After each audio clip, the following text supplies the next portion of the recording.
시청자 여러분, 다석 유용모 선생님의 전기를 소개하는 다석 공부방 시간입니다. 다석 공부방이란 근현대 대한민국의 철학사에서 유일무이하게 한국 철학과 종교 사상을 정립하신 다석 유용모 선생님의 일생과 사상의 주요 내용을 공부하는 시간입니다. 2008년 대한민국의 수도 서울에서는 세계 철학자 대회가 동양에서 유일하게 열렸습니다. 그때 대한민국은 허겁지겁 조선시대의 이황, 이이, 송시열, 정약용 그리고 근대에 들어와 다석 유용모 선생님과 그의 제자이신 함석헌 선생님을 한국의 철학자로 내놓으신 것이죠. 결론은 세계 철학자들은 한국의 유일한 한국 철학자는 한국 종교사상가는 다석 유용모 선생님이라고 결론을 내렸습니다. 시청자 여러분, 우리가 서양과 중국의 철학을 공부하고 사상을 공부하는 것도 중요하지만 이제 선진국을 향해 나아가는 대한민국 국민들은 한국의 유일한 철학자이자 종교사상가인 그리고 우리들에게 20세기의 위대한 영적 스승으로 불리는 다석 선생님의 사상을 공부하는 것은 우리의 자존심, 한민족의 단군 정신을 회복하는 길이라고 생각합니다. 시청자 여러분, 함께 다석 유용모 선생님의 순수 한국 철학을 공부하시죠. 다석 공부방의 주요 교재는 아주경제신문이 장기 연재해오고 있는 21세기 대한민국 정신가치 비익 시리즈 다석 유용모 편입니다. 오늘의 교재는 얼라의 성자 다석 유용모는 제국주의 일본도 못 간다, 즉 오래 못 간다라는 애언을 한 풍자시를 남겼습니다. 다석 유용모는 위암 장지연 선생이 쓰던 감방에 앉아 세상이 옥살이임을 깨닫기도 했습니다. 먼저 일본이 못 읽어낸 다석 유용모의 풍자시를 소개하겠습니다. 성소조선 마지막 호 제158호에는 개성 당일 왕복 베드로 후서 3장 8절이라는 제목의 시조가 실려 있었다. 유용모가 기고한 것이었다. 한양 서울에서 개성까지 하루 만에 갔다 왔다는 제목은 좀 뜬금없어 보일 수 있다. 왜냐하면 유용모는 개성에 간 적이 없었기 때문이다. 이 무렵 김교신이 개성의 송도교보에 교사로 있었으니 김교신이 서울과 개성을 왕복하며 성서조선 출판 일을 한 것을 표현했을 가능성이 있다. 유용모는 서울과 개성을 왕복한 김교신의 하루 여정에서 어떤 영감을 받았을 것이다. 이 사람은 고려, 개성은 고려의 수도이다 해서 학생들을 가르치고 조선, 한산 세월은 조선의 수도다 해서 세상을 깨우치게 하고 있는 게 아닌가. 이것을 시간으로 표현하면 고려 500년과 조선 500년을 하루 사이에 왕복하고 있는 게 아닌가. 그러니까 김교신은 1000년의 역사를 오가고 있었으며 그것도 가르침과 깨우침을 넘나들며 시간여행을 하고 있는 것이 아니겠는가. 이런 느낌을 살려내서 유용모는 시를 썼다. 아침에 한산을 두고 난 못돼 송하게 되니 주문에 거스른 일을 한나절에 보는구나. 갈릴 때 생각으로는 돌아봄이 늦었네. 아침에 한산을 두고 난 못돼 송하게 되니 꺾인 주문 거스른 일이 한나절에 돌아오다. 갈릴 때 나는 대로는 역력히도 갔구나.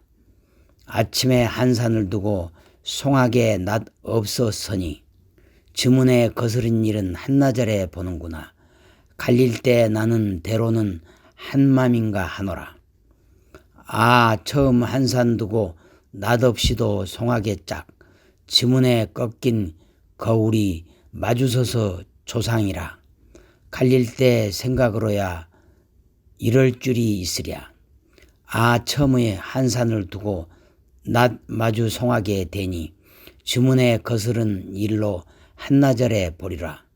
갈릴 때 나는 대란이 마디마디 나노라. 다석 유용모의 연시조 개성당일 왕복이었습니다. 비슷한 말을 반복하여 흥을 키우며 의미를 심화하면서 미묘한 변주로 상징을 확장하는 독특한 방식의 시조다. 비교적 쉬운 말로 되어 있으나 맥락을 풀어줄 필요는 있어 보인다. 시조풀이입니다. 첫 연. 아침에 한산 서울을 두고 출발하여 정오가 못되어 개성 송악에 당도하니 천년 뒤로 돌아가는 일을 한나절에 볼 수 있구나. 조선 500년 역사에서 고려 500년 역사로 돌아가는 걸 한나절에 볼 수 있다고 말한다. 갈릴 때 생각은 고려에서 조선으로 바뀔 때의 생각이다. 나라는 바뀌는 이유를 일찍 반성했어야 같은 결과를 받지 않았을 텐데 하는 아쉬움을 담았다. 둘째 연입니다. 꺾은 천년, 500년을 거슬러 가는 역주행 일이 한나절에 돌아오는 거리라고 말한 뒤에 갈릴 때 나는 대라는 말을 꺼낸다. 고려가 끝날 때 정몽주가 죽었고 선주교의 대가 피를 흘렸다. 조선이 망할 때 민영환이 피 흘린 곳에도 대나무가 솟았으니 양쪽 왕조의 종말이 닮았다. 역력히도 같다는 것은 우연이 아니라 뚜렷하게 닮았다는 얘기다. 셋째 연입니다. 송악에 낯이 없다는 표현이 등장한다. 낯이 못되어 송악까지 가니 사실 송악에 낯이 없다는 말일 텐데 굳이 낯이라고 표현하여 고려가 면목이 없다는 의미를 담는다. 고려가 면목이 없으니 조선인들 면목이 있겠는가. 그러니 망할 때 피 흘리는 대나무를 보면 한맘인가 하노라 라는 탄식이 생기는 것이다. 넷째 연입니다. 아침해를 처음해로 바꿨다. 조선이 시작할 때인 그 처음해를 말한다. 왕조를 갈아치웠으니 면목 낯이 없지만 그래도 고려의 짝인 것은 분명하다. 천년을 반씩 꺾은 거울 같은 고려와 조선이 서로 마주보며 비추고 있으니 서로 멸망한 일을 슬퍼하니 왕조를 갈아치울 때는 스스로도 이렇게 될 것, 즉 망할 것이라고는 생각 못했을 것이다. 다섯째 연입니다. 처음 시작한 것은 조선에 두었지만 얼굴을 마주하여 고려에 대는 것이다. 이것이 천년을 한나절에 거슬러 되돌아보는 일이 아닌가. 서로 나라가 갈릴 때 대나무가 돋아나는 것이라 역사라는 것은 마치 대나무 마디처럼 마디마디 돋아 전체를 이루는 것이 아니겠는가. 유용모의 역사인식과 심오한 사유를 엿볼 수 있는 흥미로운 시조다. 고려와 조선에 대한 이런 깊은 통찰을 보인 이가 한국 역사에 또 있었을까. 한편 제목에 왜 베드로 후서 3장 8절이란 말이 들어있었을까. 사랑하는 자들아, 죽게는 하루가 천년 같고 천년이 하루 같은 이 한 가지를 잊지 말라는 구절이다. 제목에 성서 구절을 넣은 것은 천년과 하루에 대한 상징이 들어있기 때문이다. 김교신이 하루에 천년을 오가는 것은 예수가 천년을 하루같이 여기는 것과 같다는 말이 된다. 김교신이 교육과 종교를 위해 발로 뛰는 일을 예수의 이름으로 예찬한 셈이다. 그런데 이것이 전부가 아니었다. 유용모 시 제목에 대해 질문을 한 것은 제자 함석헌이었다. 스승님, 혹시 개성 당일 왕복이란 제목이 성문을 열어 젖히는 일은 마땅히 일본에도 돌아갈 일이라는 말이 아닌지요? 참으로 제자의 놀라운 질문이었다. 개성은 성을 여는 일이니 황복을 의미한다. 즉 항복이 마땅히 일본에도 돌아간다. 그게 개성 당일 왕복의 다른 의미다. 고려가 그랬듯이 또 조선이 그랬듯이 일본 또한 멸망이라는 과정이 어김없이 돌아올 것이라는 애언을 담았다는 얘기다. 서슬퍼런 일제 말기에 누가 이런 말을 할 수 있었겠는가. 유용모는 김교신의 수고를 칭찬하는 시에다가 고려와 조선의 역사를 넣었고 일제의 종말을 예견하는 말을 제목에다 심어놓은 것이다. 함석헌의 말을 듣고 유용모는 빙긋이 웃으며 혼잣말을 했다. 과연 함석헌이로군. 그것을 알아채다니. 이들은 이심전심으로 심정을 공유했지만 성서조선을 샅샅이 뒤진 일본 검사는 알아채지 못했다. 심지어 김교신조차도 그 뜻까지는 알지 못했다고 한다. 실한 이런 것이다. 유용모, 너는 한국의 독립을 바라는가? 유용모를 검거한 일본 형사들은 그를 집중적으로 취조했다. 우선 독립운동 지하단체를 조직했느냐고 캐물었다. 자신들이 짜맞춰 놓은 각본에 들어오기를 바란 것이다. 조직은 나와 상관없는 일이다. 그게 무슨 말인가? 나는 기독교 조직에 대해 문제의식이 있어서 교회에 나가던 것을 그만둔 사람이다. 그런 사람이 무슨 생각으로 조직을 만들려고 하겠는가? 김교신도 무교회 운동을 하고 있지만 나는 그 집회조차도 나가지 않을 만큼 조직을 멀리하는 사람인데 무슨 지하단체 조직이란 말인가? 김교신의 글에 독립운동 일을 하던 이승훈과의 접선 장면이 나온다. 게다가 당신이 김교신의 스승이라 할 수 있으니 분명히 영향을 주었을 게 아닌가? 안국동에서 김교신이 이승훈을 만난 일은 나와는 아무 상관이 없다. 증거도 없는 추측을 이유로 나를 강박하는 일이 무슨 수사인가? 그들의 말이 궁해질 때쯤 형사는 고문기구 앞으로 유용모를 끌고 갔다. 그 기구들의 사용 방법을 하나하나 설명하면서 사실대로 말하지 않으면 고문을 할 수밖에 없다고 위협한다. 유용모는 고문기구를 바라보며 이 형틀에서 고통받고 죽어간 우리 동포들을 위해 기도를 올릴 뿐이었다. 공중변소가 일본만큼 깨끗해지면 독립할 것. 그 무렵 불쑥 일본 형사가 질문을 던졌다. 너는 조선을 독립을 바라고 있는가? 예라고 대답하면 죄의 올가미를 씌울 것이고 아니라고 하면 우리 결의에 대해 씻을 수 없는 죄를 짓는 일일 뿐 아니라 스스로를 속이는 죄를 범하는 상황이 된다. 그는 잠시 침묵했다가 이렇게 대답했다. 조선의 사람이 어찌 이 나라의 독립을 바라지 않겠는가? 그건 당연한 일이다. 하지만 조선의 공중변소를 보라. 참담하다. 저 변소가 최소한 일본의 공중변소만큼 깨끗하게 되는 날엔 독립의 자격이 있지 않겠는가? 이 말에 형사는 더 이상 추궁할 말이 없어 취조를 진행하지 못했다. 유용모의 경중변소론을 전해들은 송두용은 그 말이 지니고 있는 기쁜 뜻에 크게 감동을 받았다. 이후 그는 오리역에 딸린 공중변소를 날마다 청소하기 시작했다. 그에게 독립운동은 공중변소를 청소하여 일본을 이기는 일이었다. 어디가 감옥이냐? 이 세계가 큰 감옥이다. 부인 김효정은 성서조선 사건 이후 종로경찰서와 서대문 형무소를 바삐 오갔다. 그때의 일을 이렇게 말했다. 함석헌 선생 부인은 고향인 신의주에 있었는지라 서울에 오지 못했고 김교신, 송두용 선배 부인과 함께 종로와 서대문을 오가며 면회를 신청했고 사식을 넣었죠. 내가 남편과 아들 두 사람을 면회 신청하면 간수가 이렇게 말했죠. 어쩌다가 남편과 아들을 모두 이런 나쁜 사람들을 두었소? 참 따가워. 나를 조롱하는 말이었지만 그 말을 듣고 두 사람이 모두 큰 고생을 하는구나 싶어서 오히려 마음이 짠해졌습니다. 이 사건은 처음에 악질로 유명한 구로다 검사가 맡았다.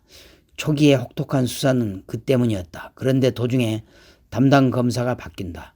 새로 맡은 검사는 동국제대 출신의 후지끼 검사였다. 후지끼는 김교신을 취조하며 이렇게 물었다. 만주사변을 어떻게 생각하시오? 그건 마치 일본이 호랑이 등에 탄 것과 다름없다. 섣부른 짓을 저지른 것이다. 타고 가도 결국 물려 죽고 내려도 죽고마는 딱한 사정에 놓인 것이다. 거침없는 김교신의 대답에 후지끼는 분노하는 대신 오히려 침착한 얼굴로 그를 바라보았다. 이 검사는 증거물로 제출되었던 성서조선을 꼼꼼히 읽고 이들이 어떤 생각을 지니고 있는지 파악하고 있었다. 그리고 글들을 읽으면서 이들에 대해 일정하게 공감하는 마음을 지니고 있었는 듯하다. 조서를 넘기면서 그는 당신들 때문에 공부 많이 하였어 라고 말했고 기독교가 좋은 종교인 줄 처음 알았다고 털어놓기도 했다. 후지끼는 함석헌에게 조선 역사가 고난의 역사라면 세계의 역사가 모두 고난의 역사가 아니냐면서 일본의 역사를 한번 기술해 보는 것은 어떠냐고 제안하기도 했다. 유달령은 일본인 간수의 승진 시험을 돕기에 개인교사 노릇을 해주기도 한다.